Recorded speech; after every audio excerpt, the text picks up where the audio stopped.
కవితమ్మ మరో షర్మిల కాబోతుందనేటువంటి అనుమానం తెలంగాణ సమాజం నుంచి వస్తుంది. కవిత కాంగ్రెస్ ఫోల్డ్లోకి ఏమైనా వెళ్ళినటువంటి అవకాశం కనబడుతుందా? రాష్ట్ర ముఖ్యమంత్రి గారితో లేదా రాష్ట్ర ముఖ్యమంత్రి గారే కావాలని కవితతోటి ఉత్తరాలు రాయించినారు. ఎందుకంటే కవిత ఉత్తరం రాసిన 2వ తారీఖు రోజే ఈ ఉత్తరం కాంగ్రెస్ పార్టీకి సంబంధించిన ఒక టీవీ ఛానల్లో ఒక పేపర్ లోపల ప్రముఖంగా కనిపించింది. కవిత తప్పనిసరి పరిస్థితులలో కాంగ్రెస్ ఫోల్డ్లోకి పోయిందేమో అనేది తెలంగాణ ప్రజల అనుమానం. ఇక భారతీయ జనతా పార్టీ గురించి, మా పార్టీ గురించి కవిత మాట్లాడడం ప్రజలలో జరుగుతుందే వాస్తవాన్ని కవిత చెప్పింది. ప్రజలలో భారతీయ జనతా పార్టీ రోజు రోజుకు బలపడుతుంది.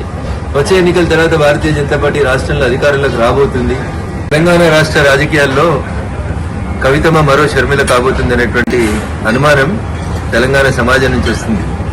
కవిత కాంగ్రెస్ ఫోల్డ్లోకి ఏమైనా వెళ్ళినటువంటి అవకాశం కనబడుతుందా?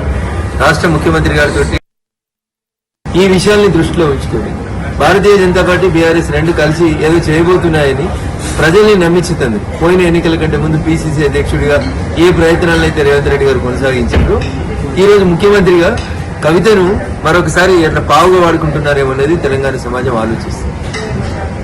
నాకున్నటువంటి అనుమానం కానీ, నాకున్నటువంటి సమాచారం కానీ, ముందు కవితతో పార్టీ పెట్టిస్తారు. తర్వాత వచ్చే ఎన్నికలకు వచ్చేసరికి కవిత షర్మిల గారి లాగా కాంగ్రెస్ పార్టీ అధ్యక్షురాలు లేదా కాంగ్రెస్ పార్టీతో పొత్తు పెట్టుకోవడమే చేస్తుంది.